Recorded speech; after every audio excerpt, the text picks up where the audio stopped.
C'est un personnage un peu oublié. Le roi Henri II a régné 12 ans, de 1547 à 1559. 12 ans pendant la Renaissance où le château de Saint-Germain prend une certaine place. Le roi y passe en moyenne 58 jours par an.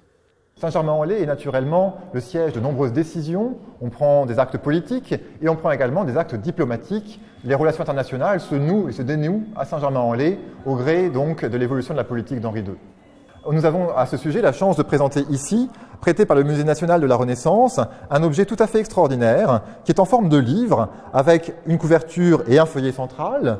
Pour cette exposition, le Musée d'archéologie nationale rassemble une centaine d'œuvres, découvertes de la personnalité du souverain, la production artistique de cette époque et des instants marquants du règne qui démarre sous des tensions entre son entourage et celui de son père.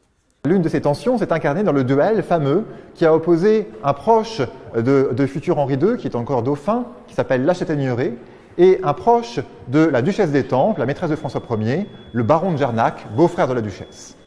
Une tension qui amènera un duel entre les deux hommes peu de temps après l'accession au trône de Henri II. Jarnac donnera son fameux coup au jarret de La Chataigneraie.